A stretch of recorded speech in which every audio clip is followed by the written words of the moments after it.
As we move from Week 7 into Week 8, it's time to hit pause and talk about the state of the Miami Dolphins. There's been a lot of chatter lately about the draft, trades, coaching decisions, and, of course, the quarterback situation. So today, we're diving deep into all of it. Every rumor, every possibility, every name that might shape the future of this team. Now, before we dive too far, don't forget to subscribe to the channel, like the video, and share it with your friends. And of course, hit that bell icon so you never miss an update. All right, let's get into it. One of the big questions floating around right now is there a quarterback out there that Miami could trade for or sign next season? When you look at the upcoming free agent class, there aren't many big names that truly move the needle. Daniel Jones? He's at the top of the list, but the Dolphins aren't going to pay the kind of money he'll demand. Then you've got veterans like Joe Flacco and Russell Wilson, but those aren't long-term answers either. If the Dolphins want to change quarterbacks, it's most likely going to come through a trade or the draft. And honestly, if you're drafting a quarterback in the top 5, you're either moving on from Tua Tagovailoa, or you're keeping him around as a backup and bridge option for at least a year. Now, if Tua is cut, that opens up a whole different path. You could look at bringing in someone like Gardner Minshew, a capable veteran who can keep things stable while your rookie develops. Or maybe you swing a trade for a younger, high-upside guy like Jameis Winston, who could bring experience and spark to the locker room. But here's a bold thought. What about Anthony Richardson from the Colts? Imagine trading for Richardson, a player loaded with athleticism and potential, while also drafting your quarterback of the future. You could have an all-out QB battle in training camp. Richardson starts the season, and if he struggles, the rookie takes over mid-year. That's the kind of scenario that could give Miami both short-term competitiveness and long-term hope. If I were running the Dolphins, I'd be all in on that idea, bringing in a bridge like Richardson, pairing him with a young, drafted quarterback, and letting the competition decide the future. It's bold, it's risky, but it's exactly the kind of move a team like Miami might need to finally break the cycle. And as for the fans, buckle up. The Dolphins' next few months could define their next 5 years. When it comes to next year's draft, there's no shortage of names being tossed around. You've got Garrett Nussmeier, John Matair, and Sam Levitt from Arizona State. All with potential, all with something to prove. But if I had to narrow it down right now, my top 3 prospects for Miami would be Ty Simpson, Leonard Sellers, and Fernando Mendoza. Now, if you're asking me personally, Mendoza might be the best fit. The guy grew up a Dolphins fan. He's from the Miami area, and he has that natural leadership energy this franchise desperately needs. Still, Leonard Sellers can't be overlooked. His raw strength, athleticism, and toughness make him an exciting developmental project. If Miami truly believes in its coaching and player development system, Sellers could be the kind of gamble that pays off big. And look, we all know how things work in the NFL. Sometimes a reset is necessary. If the Dolphins decide to move on from Mike McDaniel and bring in a new GM and coaching staff, they might be more willing to take that big swing on upside, someone like Sellers, and trust their new system to mold him into a star. But then there's the big question that keeps coming up. What about Tyreek Hill? Should the Dolphins keep him for whoever their next quarterback is? Honestly, I don't see why Tyreek would want to stick around. He's either going to need to take a major pay cut or face being released. And if you're Tyreek Hill, one of the most dynamic playmakers in football, why would you stay with a team likely entering a rebuild, breaking in a rookie QB, and possibly changing coaches? It just makes too much sense for both sides to move on. Cutting Tyreek could free up over $36 million in cap space, money that could be used to rebuild this roster from the ground up.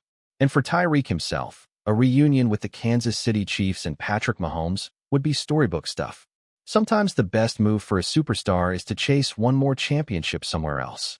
Now, that brings us to the next question fans can't stop asking. Should the Dolphins bench Tua Tagovailoa? That's a tough one. Some say yes, it's time to look ahead. Others say no, let him finish what he started. Let me know in the comments. Type Y for yes or N for no. And before we wrap this part up, how bad could this season get? I took a look at the remaining schedule. Atlanta? Tough. Baltimore? Even tougher. The Bills? Good luck. The Commanders overseas in Madrid? Probably not. That's potentially 1 win in 10 games. Maybe the Saints at home after the bye. That's a coin flip. The Jets in early December? Could be winnable. but it's far from guaranteed. The road ahead looks rough, but sometimes that's what it takes to build something stronger on the other side. Looking ahead at the rest of Miami's schedule, things don't get any easier. In Pittsburgh, that's going to be tough. The Steelers' defense is relentless. Then there's Cincinnati in late December, and if Joe Burrow is back by then, forget it. Even if it's a backup like Joe Flacco, that Bengals offense can still light up the scoreboard. After that, the Dolphins close the year against Tampa Bay and then New England. And honestly, when you break it all down, there are maybe 2 games left that feel even remotely winnable, the Saints and the Jets. And with the way Miami's been playing, they might split those at best. So, realistically, we're looking at a 2-15 season. Maybe they steal one more game and finish 3-14. But no matter how you slice it, that's a bottom-of-the-league record. And that means a top 3 draft pick. Maybe even higher, depending on how the rest of the league shakes out. We've seen teams with 2 or 3 wins land the number 1 or number 2 pick in recent years, and that could easily happen again. Sure, other teams like Tennessee, the Jets, and the Saints are struggling too, but Miami's right there in that mix. I'd be shocked if they're not drafting inside the top 5 by season's end. Now, that raises another burning question. If the Dolphins do end up with a top pick, who's going to be their quarterback next year? We've heard the debates, Zach Wilson versus Quinn Ewers for the backup spot. But let's be real, Zach Wilson has had chances. We know what he is at this point. Quinn Ewers, on the other hand, is the unknown. The kid was once projected to be a first-rounder, and even though he slid to the 7th round, there's still untapped potential there. At this stage of the season, if you're benching Tua, why not see what you have in the rookie? Let him take the field, make mistakes, learn, and show whether he can be part of the Dolphins' future. Because right now, this season isn't about chasing wins anymore. It's about finding out who's worth keeping and who isn't. All right, let's move on to one of the biggest questions surrounding Miami right now. What happens if Mike McDaniel gets fired? There's a lot of speculation about potential replacements, and while some fans throw out wild names like Rex Ryan, let's be real, that's not the move. In fact, bringing in Rex would probably make things worse. Miami doesn't need another personality-driven coach. They need a leader who can rebuild the culture from the ground up. Now, if we're talking realistic options, John Harbaugh would be my number 1 choice, if the Ravens somehow decided to part ways with him. He's disciplined, experienced, and knows how to get the most out of every player on his roster. If Harbaugh isn't available, Mike Tomlin would be another dream option. He's one of the most respected coaches in the NFL, a guy who commands instant credibility in any locker room. But if Pittsburgh holds on to him, which is likely, then Miami has to look elsewhere. Among available or rising coaching candidates, Robert Saleh, the 49ers defensive coordinator, stands out as someone who brings toughness and accountability, exactly what this franchise has been missing. Then there's Chris Shula from the Rams, young, energetic, with a modern defensive mind that could fit well in Miami's rebuild. You could also look at Mike McCarthy, the former Cowboys and Packers head coach. Say what you want about his style, but he's won games, built winning programs, and brings experience that the Dolphins organization desperately needs right now. If I had to rank them, Saleh would be my top pick among realistic hires, followed closely by Chris Shula, then Mike McCarthy, and finally Jesse Minter from the Chargers staff. Now, let's talk about the quarterback situation again, because that question isn't going away anytime soon. Jameis Winston is one name that keeps popping up, and honestly, I think it's a smart option if you're drafting a rookie in the top 5. Winston's the perfect bridge quarterback, passionate, respected in every locker room he's been in, and never afraid to take a risk. He brings fire and entertainment to every snap. And if the rookie needs time to develop, Winston can hold things down early in the season. Then, when the young QB is ready, you make the switch and move forward. It's a plan that gives Miami stability now and flexibility for the future. Honestly, this might be the most realistic and smart path forward for next season. You bring in Jameis Winston as a bridge quarterback and draft your future QB in the top 5. Let's be real. Next year probably won't be about chasing a playoff spot. It's about building something sustainable. The real target should be 2027. You let your rookie sit for the first half of the season, learn the system, and then take over down the stretch. By year 2, with the right head coach and general manager in place, this team could actually start turning the corner.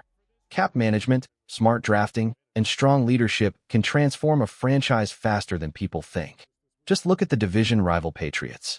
2 years ago, they were an absolute mess. But they made bold changes. New head coach, new direction, drafted Drake May, and now they're sitting near the top of the AFC. That's how quickly things can flip when the right decisions are made. So yes, it can be done. But it starts with making the right call at head coach and quarterback. Everything else follows from there. Now, as for Tua, look, I get it. You can't put all the blame on him. The injuries, the O-line struggles, they've all played a part. But there's also no denying that his play has fallen short. And when people say, no quarterback could win in this situation, I can't fully agree. There are QBs out there who could have this team hovering around .500. The Dolphins are just a few key plays away from being a middle-of-the-pack team instead of 1-6. Think about it. Week 2 against the Patriots, one step inbounds from Devon Achane could have changed that game. A cleaner special teams play against Buffalo, and maybe you steal one on the road. Even against the Panthers, a single defensive stop could have swung momentum. That's how close things are. Small moments separating disaster from competitiveness.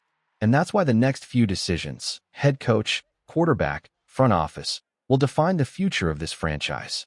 There are still plenty of paths where Miami could have won a few of these games.